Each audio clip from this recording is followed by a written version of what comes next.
Today, we are going to be breaking down the best buy in Dynasty Fantasy Football. That is Noah Fant, who is currently being drafted as the tight end 26 and has an overall rank of 243 according to Keep Trade Cut. Now, I know a lot of you guys are going to say, why is Noah Fant the best buy in Dynasty Fantasy Football? How is that even possible? Because he is worthless. He's worth nothing. In fact, I'm in a super shallow league, and Noah Fant is on my waivers. And I'll say, I understand that. Noah Fant has not been good the past few years. However, that's what makes him such a good buy. He's already hit rock bottom, but he has upside. There is nowhere to go with up. And let's say you buy Noah Fant. He doesn't really trend up. He kind of stays in the same place. He's stagnant. What are you losing? This is a guy where there's absolutely no risk attached because he's already hit the lowest he can go, but he has the upside to jump into a top 12 tight end. Even if he doesn't, he can double his value and become tight end 13, tight end 14, tight end 15 pretty easily. And I think he will have a good 2024 season based on a number of reasons. But let's start off.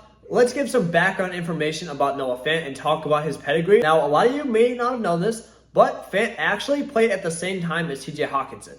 So he was on that same draft class. They were both on the 2018 Iowa Hawkeyes team. Hockenson was the main guy. Hockenson is better. Hockenson was the tight end 1 last year before he got injured, and right now he's sitting around the Dynasty tight end 5 range. So we all know how good Hockenson is. We all know that he was a top 10 pick in that draft.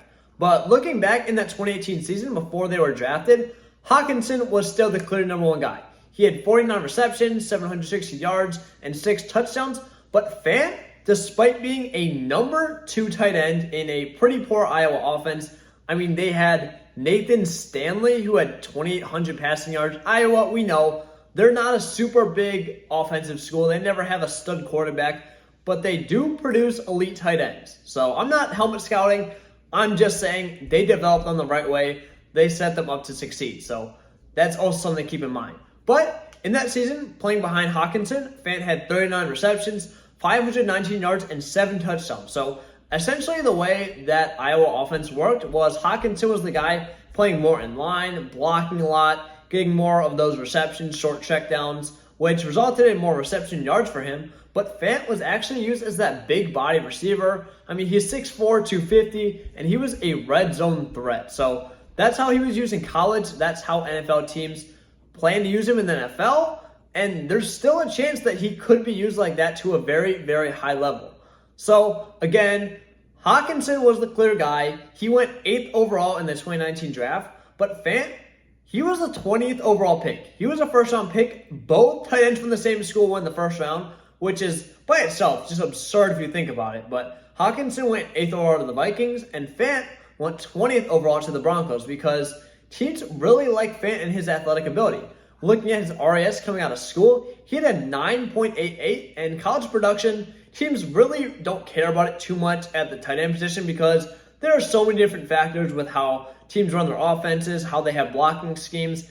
Some of the most important things are coachability, which is something the coaches see behind the scenes, and athletic ability. And Noah Fant checked that box. He had good enough production to where NFL teams were saying, okay, he's not TJ Hockenson, but we can get this guy at a fair discount because he didn't have the ability to showcase everything he had in his bag last season, and I think he can be an elite tight end in the league.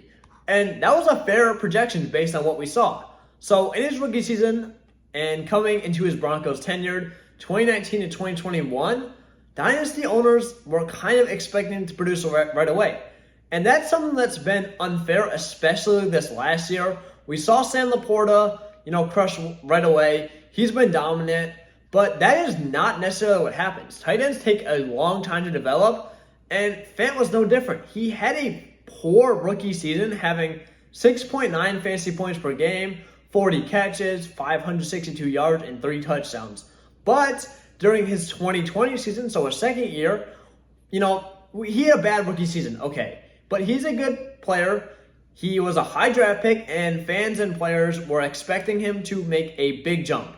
In 2020, his second year, he had 93 targets, caught 62 passes for 673 yards, and scored 10 points per game, which caused him to become the tight end 5, according to Keep Trade Cut. So here's what we're talking about. Fant peaked as a tight end 5, a guy that now is currently the tight end 26.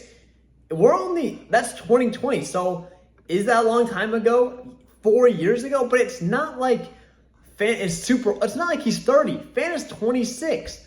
And he was doing this as a second-year player. I don't really see why everyone's saying it is completely crazy for him to get back to that. In 2021, Fant drew 90 targets, caught 68 passes for 670 yards, and scored 9.9 points per game. So he was never a super elite tight end option, but he was right around that tight end 11, tight end 12, tight end 13 range. So low-end tight end 1 on the year, like I was saying, and because of his age and youth and college profile, people were hyping him up as a dynasty tight end, even if his production, wasn't insane. His dynasty value based on his youth was even higher than that. But let's say now Fant does the same thing. He scores 9 points per game. He scores 10 points per game. He even gets better, scores 11 points per game. He's probably not going to jump up to the tight end 5, but he's going to be scoring you low-end tight end 1 points. And like I said, you're getting him at the tight end 26.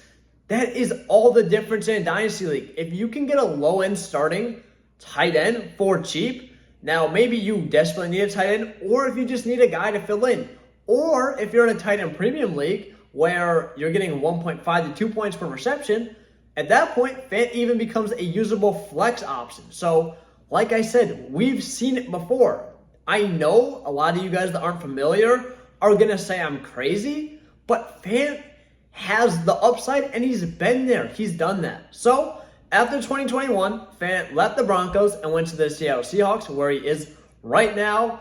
And he was a part of that big Russell Wilson deal. So the Broncos didn't necessarily want to ship him out. But, they're like, okay, we are getting a Hall of Fame Super Bowl winning player in Russell Wilson. Bye-bye, Noah Fant. You can leave. And at this point, he is the tight end 12. So, again, not crazy value. But, people weren't super optimistic because he was going into that great Seahawks receiving corps. Is Geno Smith going to be able to support him?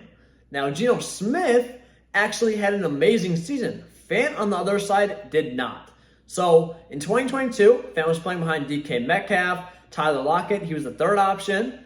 But he actually got on the field. He played a lot. He became that starting tight end because the Seahawks saw what he did in the Broncos, even though they already had a tight end. They were saying, okay, Fant, you're our guy. You can be our number 3 target. And he actually commanded a fair amount of volume. But in 2022, he took a massive step backward. He drew 63 targets, which isn't the worst thing in the world.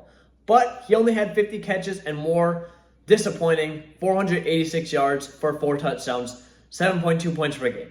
Now, that's not terrible. It's not good, but you're saying, okay, he has 63 targets as a tight end. As the number 3 option, Geno Smith, they're getting acquainted. Geno Smith isn't as bad as we thought, so, maybe there's hope. But 2023, things got even worse as Fant scored 4.3 points per game. It was an all-time low. Geno wasn't great. The offense wasn't great. He was still stuck behind DK Metcalf and Tyler Lockett as they were still putting up points. But during that season, he had 43 targets, 32 catches, 414 yards, and didn't score a single touchdown, as we talked about earlier. Being a red zone threat was his calling card. But he didn't score more than 5 touchdowns in a season yet. So I still don't think he's being properly utilized in the NFL. And I think that's a skill set that this new Seahawks coaching staff can unlock. So now we're looking towards the future. It's 2024. The Seahawks have gone under a massive revelation with their coaching staff. Out with the new, out with the old, in with the new, as Pete Carroll is completely gone. So they draft Jack Smith and Jigba. They have Tyler Lockett. They had DK Metcalf. And it's Noah Fant's contract year. He could either go elsewhere or he could come back to the Seahawks. And the Seahawks do a very surprising thing considering how bad Fant was. And they bring him back on a 2-year, $21 million deal. So $10.5 million per year. This is the NFL. It's not a crazy amount of money. I get it. But he gets $11.5 million guaranteed at signing. That's not nothing. And that's honestly pretty decent tight end money. So he does have a potential out in 2025, but I think that he's going to stick around. I think the Seahawks actually like him. Now, the question is Noah Fant going to get back on track? And I will say, having a new coaching staff often can be the difference for these tight ends or players that had a great career, but they're on the slope downwards. Now, they need a new fresh scenery. They need a new change, a guy that actually will believe in them. And that's what I think they're going to get out of this new coaching staff. I think Fant has the talent. I just think that it needs to be unlocked. Again, like I said, even when he was producing, never had more than 5 receiving touchdowns in a season. And that is something that Fant absolutely thrives at. He needs to be utilized in the red zone more. And the Seahawks offense isn't too bad. Geno Smith, we talked about, had a great 2022 season. 2023 wasn't so hot, but he's not bad. I think they're going to give Geno Smith another year. And if he doesn't play well, they're in a position to draft a fantastic quarterback. Now, what I like most about the situation is, even though he's a tight end 3, in 2022, he had 63 targets and had 7.2 points per game. If things break right, Geno Smith is a little bit better. Noah Fant just improves as a player overall, gets more targets from that coaching scheme. He could easily just bump those 7.2 points per game up to 9 or even 10. And that's going to skyrocket him right back up around that tight end 12 range. Instead, he doesn't get there. But in 2024, we have Tyler Lockett completely aging out. I know every year it seems like we're betting against Tyler Lockett, and it seems like a bad bet. But man, Tyler Lockett is getting extremely old. They do have Jack Smith and Jigba, but he hasn't really breaking out. Lockett is 31, and DK Metcalf is great, but he's not some dominant. He gets a ton of targets, 140 targets, but he's not necessarily taking those for 15,000 yards, 120 receptions each year. He's not that level. He's a good receiver. He's probably a top 12 receiver in the league, but he's not, making it so no one else can get targets in this offense. And with that said, I think Fant can be the number 3 target this year. I think he can take over that Tyler Lockett role. I think JSN is going to be good, but I still think he needs some more time to get acclimated in the NFL. So there's a real shot that Noah Fant could be the number 2 target early in the year. He has more experience than JSN, and say he meshes with this coaching staff very well, has a good offseason. JSN doesn't quite progress the same. He's more of a second half player. Noah Fant is that number 2 target playing alongside DK Metcalf. Tyler Lockett kind of phases out, doesn't really get involved in offense. And all of a sudden, Geno Smith is fighting for his job, playing well. Noah Fant's the number 2 option. He's using his athletic ability. The coaching staff is utilizing him in the red zone. And he is getting the production and work that we kind of all thought he would be getting out of college. If he has a good first half of the year, he's probably going to start and bump up to the tight end 12, 10, 13, 10, and 14. And at that point, you can sell him. You can get that massive value win. So, again, let me know what you guys think. I know this is kind of a controversial topic, calling Noah Fant the best buy in Dynasty fantasy football, but this is something I firmly believe in. I'm getting him everywhere I can. And I really think that the college production, his NFL draft stock, where he was drafted, and what he's done so far in his career, at least early on, gives me hope that he could rise up once again and just give you a massive return on investment with him basically being cheap right now. But again, thank you guys so much for watching. I hope you enjoyed the video. If you did, be sure to like, comment, subscribe, and I'll see you guys in the next one.